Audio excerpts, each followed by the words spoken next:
I just realized my mic was muted. Okay. It's World Day Against Trafficking, right? And again, thank you for waiting. Sorry for popping in a little bit late. It's 11:11. I'll take that as some type of good sign. And we are kind of having a little bit of technical difficulty, but we are working on that. So let me see if I can get Bel in here when she is up and ready and running. But until then, we are going to talk about something that I feel is very near and dear to my heart personally. All of you guys know, if you don't, number one, welcome to the Life Matters podcast. I wanted to do something today because it is National World Trafficking Day, for prevention, for awareness, to talk about those things, and just answer possibly any questions that you guys may have. Hi, hello, Jonathan James from Uganda, Africa. Hi, Jonathan James. Um, but this is something that's very near and dear to my heart. If you don't know me, whether you are tuning in from Facebook or LinkedIn or YouTube, my name is Keyonna Monroe. I am a child trafficking survivor. I am the founder of the Pretty to Me Foundation, which is an organization for young girls age of 9 to 16 years old, or 17 years old technically. And it is an organization where I talk about prevention and then the healing process, but also it is to teach girls the value of self-love, right? And not just the kind of cliche form of self-love, but it is the awareness of self. It is the understanding of self. It is the validation and knowledge of self, and teaching them how to be safe, how to communicate, how to understand one's emotions, how to have healthy friendships and relationships within themselves and with others.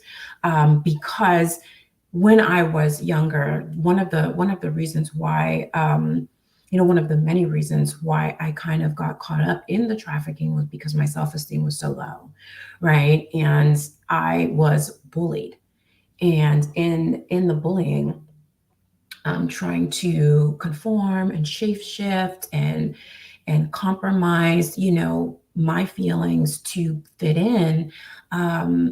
And it's, dealing with the bullying, I thought it would be best for me to just join the gang and then open up and confide into people that were not trustworthy. So this is why I teach a lot of, young girls in advance to be very mindful of, the type of company that you keep, their circle, how to be safe on social media, how to be safe on the internet, and how to be safe in your environments when you're out there in the world. I think that when it comes to trafficking, it's something that happens all over the world. I do a lot of work globally for trafficking awareness, for trafficking prevention. It is something that I wish was, something that used to happen in the past, but unfortunately, it's something that's still relevant. I work currently with different cities and different countries to, like I said, make the best impact that I can to save as many lives as I can, and if not, to help and support when it comes to the healing and navigating that, because it's super important. And sometimes people don't understand that, sexual assault it contributes to unworthiness in survivors, and I've talked about that a lot of the time. Child trafficking and sexual assault in any form are very traumatic experiences, and they kind of shatter somebody's sense of safety, sense of trust, sense of self-worth. And most of the time, survivors kind of internalize what it is that they went through, and they feel like they are at fault, or they feel like they are somehow deserving of the abuse. And a lot of times that leads to feelings of shame and guilt, unworthiness. Most of the traffickers who force these girls into these transactions, and that includes child marriages, They are, perpetrators of manipulation, and they use very manipulative tools and tactics to kind of maintain power over their victims, over these girls. And they use a lot of psychological tactics to kind of degrade or demean these girls and kind of convince them that they are worthless already and that they have no value outside of, the exploitive role that they're trying to put these girls in. And it furthers the manipulative feelings of unworthiness, which is, a really big thing. For me, I got into trafficking at about 11 and a half, 12 years old in middle school. And I already had a sense of low self-esteem and low self-worth because I had already experienced incest by the age of 9, and I was raped at 6. For those who haven't seen any of the television appearances that I've been on, um, you know, I felt like I was psychologically groomed, right? With not being believed, with my feelings being dismissed, with the abandonment, with the lack of support, with the lack of care when it came to my family when I spoke up the first time. So what it told me as a child, and that's why I always tell parents it's really important that when children tell you things, to believe them first, right? And if they fabricated something, and you find out that only half was true or none of it was true, whatever the case may be, you can deal with the consequences. Let them deal with the consequences of that after, but believe them first, because a lot of times most children, and most women are not lying. They're not lying, right? Something has happened to them in some way, shape, or form, and they are trying to deal with the trauma that they experienced and the vulnerability and the fear of communicating that to an adult. Especially when they're children, they're not aware necessarily of something that has happened to them. They don't know really how to put in words, if they were not taught of what has happened to them. So to believe them is step number one, right? And I wasn't believed, and I wasn't supported. So really what it told me was that, really what it told me was, when the things that started happen, why speak up, why tell? I was manipulated in making it seem like, me ditching school and me hanging around the circle of friends I was hanging around, that I kind of did this thing to myself, that I was the cause of that, right? And a lot of threats um, were made on my family, right? So if I spoke up, or if I told, or if I said anything, they knew where I lived. Because again, I was coerced into it again at 12. However, I like to consider the Romeos a le chimere, which is like a charmer in French, but it was via a younger boy, so about 16, 17 years old. So, you think when you're like 12 that, an older boy that likes you, or he's popular, you kind of just want to be around the in crowd. And he was dating somebody that I was friends with, who was in the gang, and ditching school and going to, me thinking I was going to McDonald's, going to this house and walking into a situation where you immediately recognize that your safety is in danger, like you're in danger, right? And that something bad is about to happen, and there really is no escape from that, right? And had it been an adult, I would not have gone. Had it been a man, or even an adult woman, I would have thought well in advance, something looks a little suspicious here. But unfortunately, it was a younger boy. So I thought it was safe. I didn't think anything of it. And that's something that I try to teach my girls a lot of times, to be very mindful of that. And I already had low self-esteem. I already felt alone. I've already been unsupported and unbelieved. So I felt like I was set up to fail. And unfortunately, I was also with a mindset, and I talk all the time about, the mindset sometimes of young girls when they've been sexually assaulted or if they've been raped. My mindset was that the only thing that I was made for and that I would be worthy of is an object for sexual pleasure for a man. And I didn't have any worthiness other than being this object for pleasure and to have things happen to me and be done to me. And this was going to end up being my lot in life. No matter how smart I was, I grew up South Central LA. So I grew up in like a drug and gang infested environment where, no one was around me that was really doing much of anything. And here's the thing, I was not a promiscuous little girl, right? And I was not just this really bad kid. I got straight A's, right? I was considered a teacher's pet and different and somewhat of a nerd.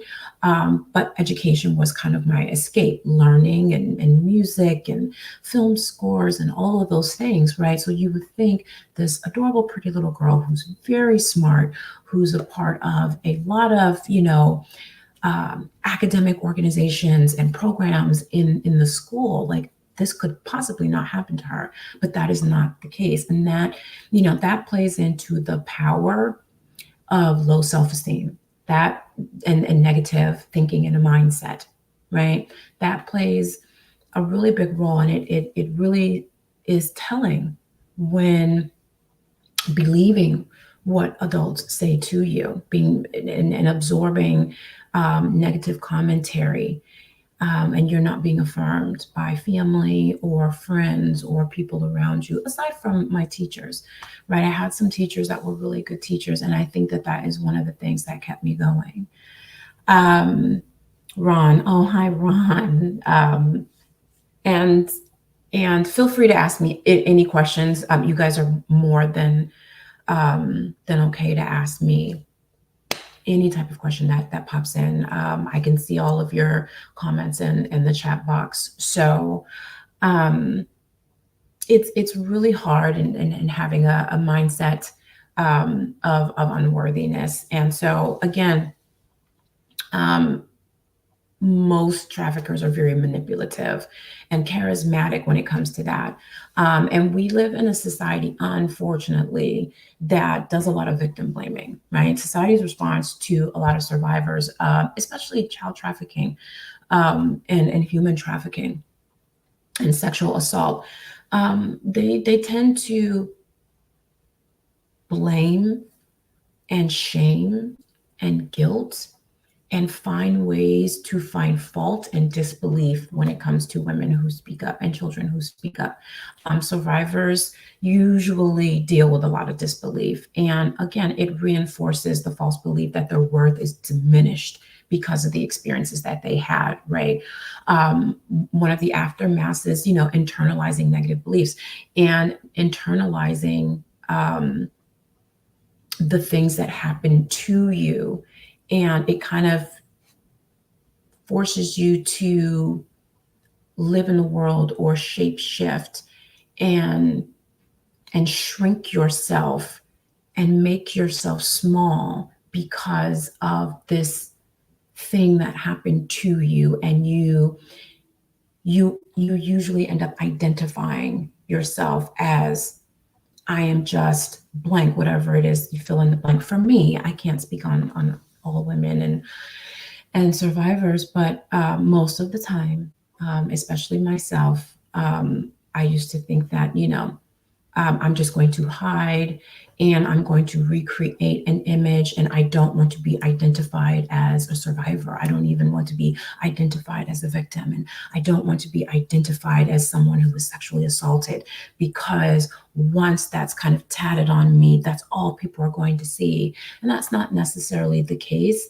but using language and words like damaged and tainted, or unworthy and not good enough for a normal or healthy relationship. Another thing is, a lot of blame, right? Carrying the burden of blame and shame on what happened and feeling flawed because of the trauma that you experienced, even though the responsibility is solely on the person who hurt and harmed you.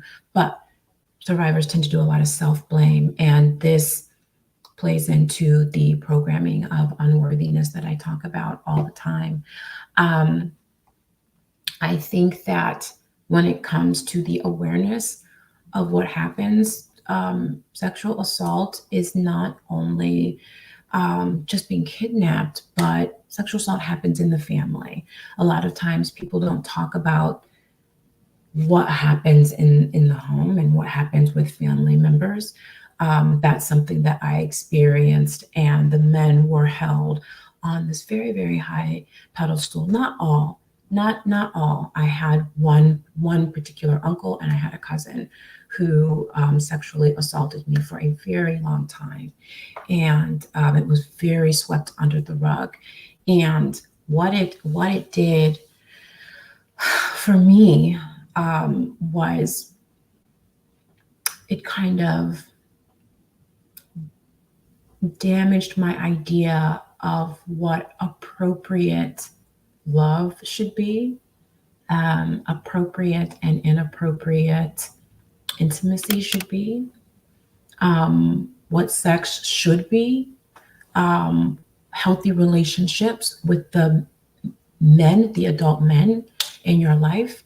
It really changed my mindset around men. I feared men for a very long time up until I started therapy. So I lived always with this, small amount of fear of being snatched or kidnapped or hurt or harmed or not speaking up for myself.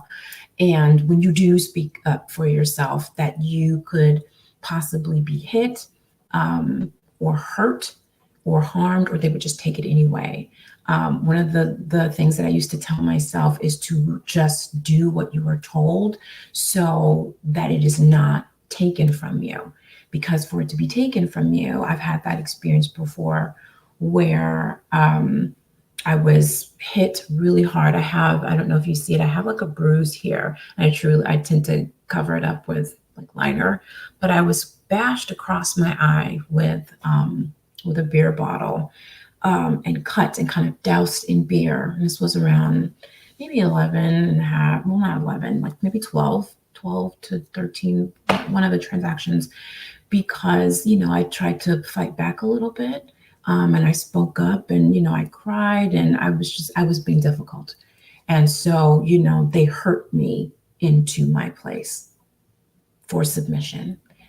And, there are a lot of ugly things that people don't talk about. Most people want to look away, or they don't want to acknowledge it, or they want to dismiss or minimize, the things that are happening that I consider hidden in plain sight. There's signs all over California.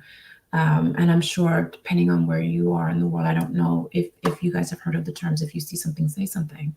But that is one of the things that's truly, truly important, that if you do see something, that you should say something, because what it does for the rest of your life, the experience, you'll never forget.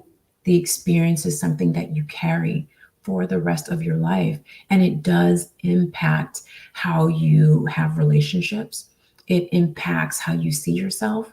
It impacts your self-esteem. It impacts your level of self-love and self-worth sometimes. It impacts, how you manage life and how you do this thing called life, and speaking up for yourself and asking for things that you believe you deserve, because there's always something in your mind that tells you sometimes, well, maybe I don't deserve this type of treatment. Maybe I don't deserve the love that other people get. Maybe I don't deserve the life other people get. Maybe I don't deserve the type of success other people get. And another thing is that, thinking that you're going to be found out, right, and judged. I think that society is very hard and harsh and unforgiving and damn near cruel when it comes to women and what we deal with and what we go through and the amount of healing and work. it's something that you live with forever. I am 41 years old, and every now and then I still have triggers. I can't watch TV like everybody else watches TV. I can't just watch a movie. I'm very sensitive a lot of times to violence against women. It's not entertainment to me. I don't like to see movies. I don't like to see it on television.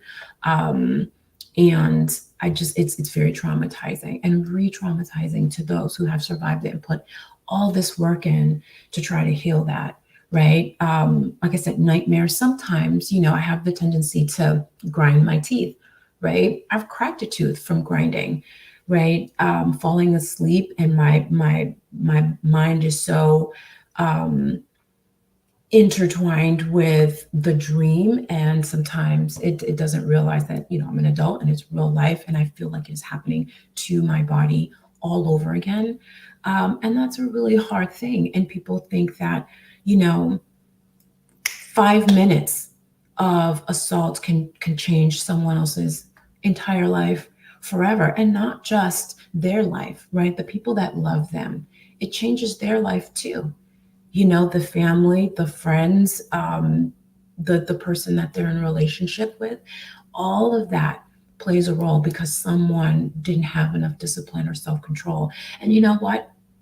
A lot of people don't think that trafficking has anything to do with child marriage. That's sexual assault as well, right? And people don't take that into consideration. And there is a lot of child marriage, and young girls that I've worked with around the world, whose family sold them into a transaction. I don't believe that you can marry a child. It is a transaction. You're having a sexual transaction with a child, and it is inappropriate. And a lot of my survivors are 12, 13, 14, 15, and they already have children. They already have a baby because they were sold into a transaction, and the other person paid the family to marry their child, and that is still sexual assault. And by the time I get to them, they have to rediscover themselves during the healing process, and and kind of reprocess all of the experiences that they've had. And they have to learn that what they experienced is not okay, that it's unhealthy, that it was inappropriate, that they are the victim. It is not their fault. They don't have anything to be ashamed of. But the work of healing now, unfortunately, has to be their responsibility, right? On top of all the responsibilities that you have in the world. Now, because someone has done something to you, right? You have to spend your entire life going through like this, healing process. Ron, has therapy brought some control to your triggers? Are they better than they have been, or are they the same? Therapy has helped a lot. It's helped a lot to the triggers. I used to walk around in the world, right, as smart as I was, and as educated. I have all of these degrees, right, and I have all this career success, and I used to literally be afraid of, being snatched and kidnapped. And I worked as a sports journalist. I worked around men all the time. But I took a level of power for me and felt like I have control with my no. My no is solid. And my no is something that, especially in therapy, I learned I am not able to be manipulated into a yes. My no is solid ground. And those boundaries are completely set. And I'm not for sale. I'm not impressed by money or things or objects. No one can lure me into absolutely anything. Therapy has helped with that, but also kind of being an adult. And I'm a mom, right? Um, my triggers are not the same. It takes a lot to trigger me into like a depression. It's not impossible, but it's harder to do that because I have coping mechanisms that are healthy and things that I can do. I journal a lot, and I do a lot of breath work, right? I do a lot of activities that help with my nervous system and to keep my nervous system calm, right? I express myself. I have the tendency to suppress a lot of things, but even when I don't say things out loud, right? I tend to write everything down. I journal everything down so that I don't carry those things with me because they make me very fragile when I go out into the world. Um, and it's really important that the work that I'm doing in the world, that I have to be strong for all of the other women. I have to be strong for all of the other girls. And I have to teach them about being safe, right? Don't give your phone number to people. Be mindful of the photos that you put online. Be mindful of who you see. One of the things that I do is I don't take Ubers. I I usually will have somebody do book an Uber for me, right? But I'm very meticulous about the pictures that I put when I am putting pictures on anything. Um, and I am very mindful about my surroundings. I pay attention to my surroundings. I pay attention to where I park. I pay attention to who's parked next to me. I'm very mindful of the times that I pump gas or go to the grocery store, or if I'm out at night, I tend to travel in groups or in pairs. I never travel alone. There are a lot of things that I do, and I teach a lot of women and girls in terms of being safe, so that certain things don't happen to them as well.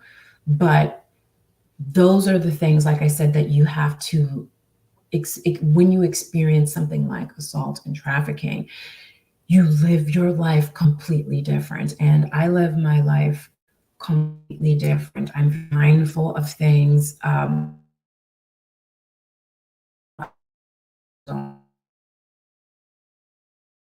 I'm very knowledgeable about awareness in when it comes to women's rights, awareness when it comes to certain holidays and certain times of the year, like for example Super Bowl.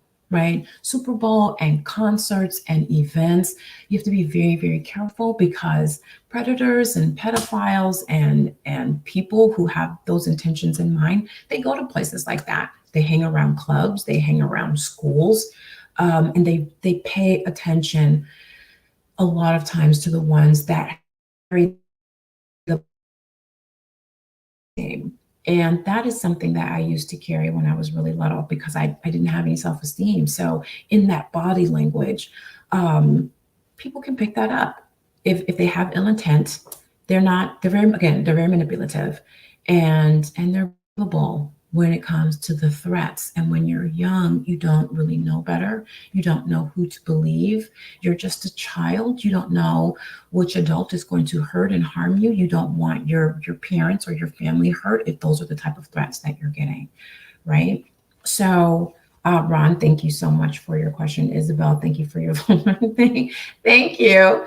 Um, so, I really wanted to pop on this day to kind of talk about um, not just the prevention of it, right?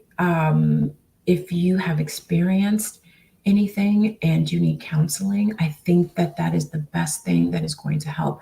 Therapy when it comes to sexual assault is really, really, really going to help. And I know a lot of people say, I don't want anybody to know, or I just want to forget about it and act like it didn't happen. It's not something that goes away. It's not something that you'll ever forget. And no matter how long you suppress that, right? It is, it's not going to be erased out of your memory, right? You'll end up projecting those feelings, those unhealed feelings about what happened to you, and they will come out in other ways. So the best thing that you can do is go to therapy and talk about those things and heal from them. Um, and it takes a village, and be around a community that loves and supports and cares for you and has those type of sensitivities and has the empathy that is necessary for you to go through that process. And it is a journey. And understand the language that you use and how you speak to yourself. So the victim blaming that happens in society, as the survivor, you don't have to blame yourself. You don't have to guilt yourself. You don't have to shame yourself, right? And that is going to help you when you go to therapy. Um, it took it took a long time for me to go to therapy. I thought that I could outwork and out accomplish my trauma. I thought that if I just get a bunch of accolades and if I, get more degrees or if I get more certifications, I went out and got 2 more certifications after I got my master's degree in neurolinguistics programming and emotional intelligence and cognitive behavioral health. And even with that, I was trying to get out of, the therapy because I felt like if people would just see what I have become, then I wouldn't be branded by what I've been through.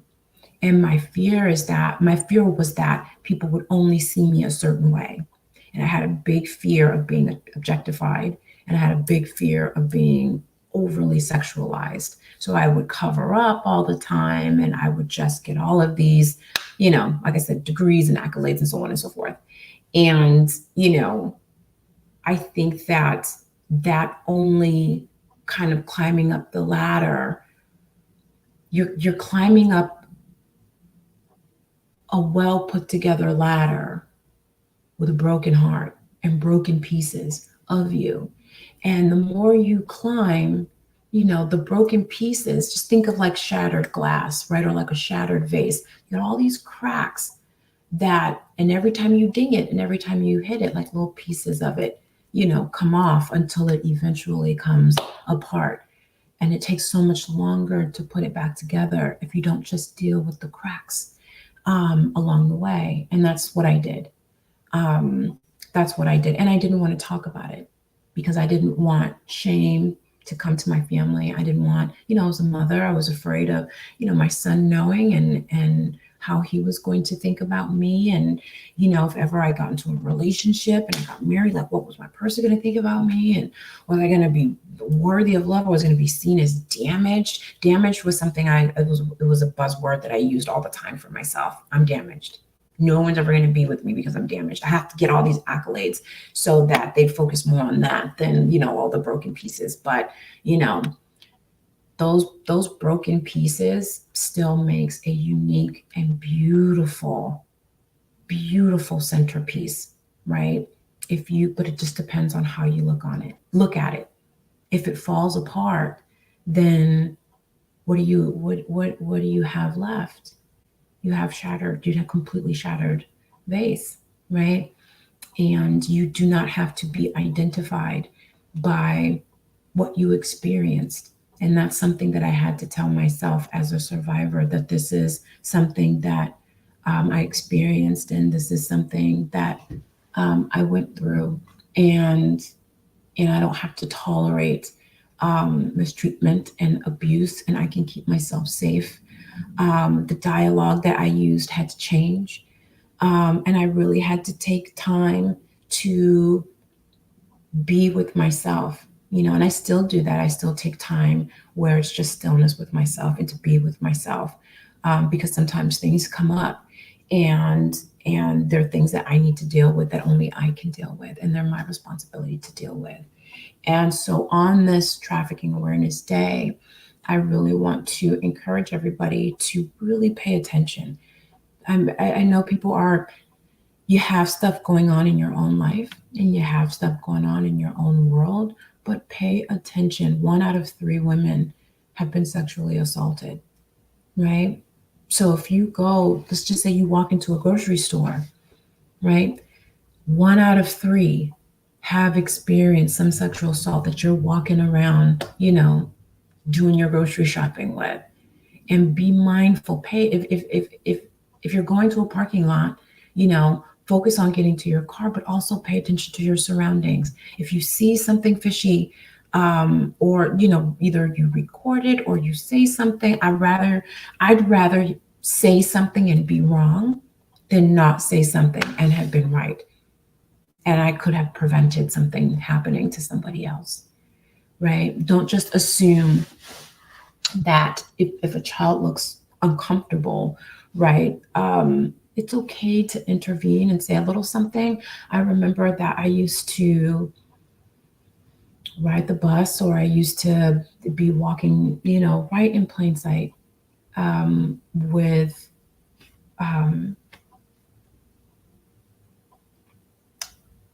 with someone, and people would just look at me. No one would say anything.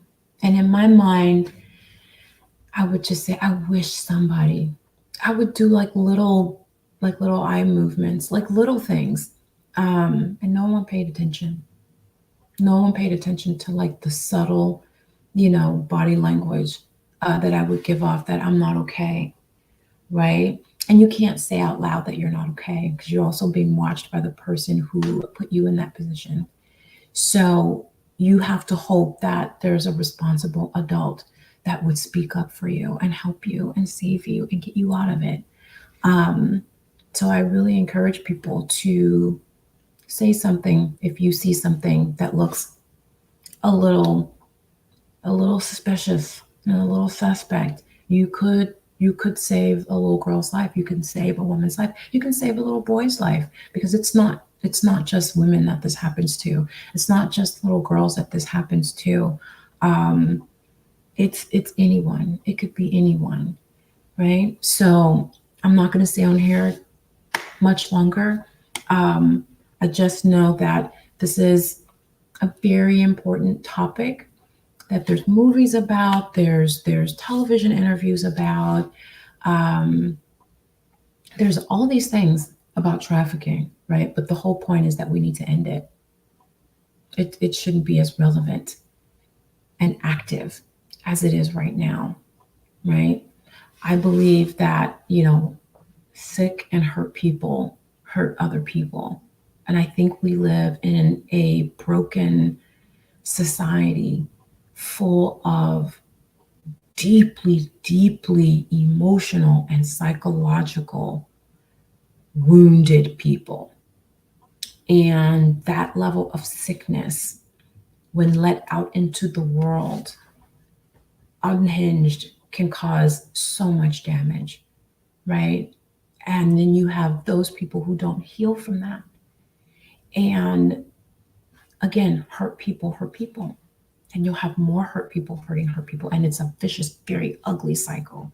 And the whole point and purpose of what I'm doing in the world, or what I'm trying to do in this world, is help the hurt people to stop hurting people. And if you can prevent it, right, with the awareness and the self-esteem and the self-love and the worthiness factor and the concept of self, and to do the inner work, right, then that is what spills out. Processing the feelings or whatever it is that you're going through internally, so that you don't go out into the world hurting and harming other people. Because it's a very, very ugly thing to do, to assault someone, especially a child, but to assault anyone for your own selfish gain. So I'm going to end it there, and feel free to leave any other type of comments in the chat box, and I can answer them at any other time. Or if you have questions, if you want me to go further into this live, then feel free and hit me up in the comments or send me an email. I'm going to put this little banner down. I didn't put it down before, but I'm going to put this banner. Oh, it's not letting me do it. All right, but go to www.KeonnaMonroe.com.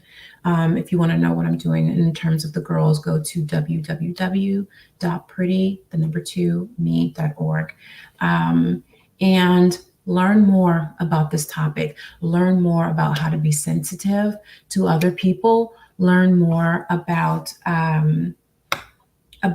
what you can do, and we have to keep each other safe. We all need each other. We live on one planet. We are all of one body, right? And we should all look at it very personally, that until we are all safe and healed, no one is safe and healed. Until we are all okay, no one is okay. And until this stops happening, it's going to continue to affect all of us at the end of the day. And I hope you guys all take it that seriously. Thank you, Ron. I appreciate it. Thank you all for watching. Take care.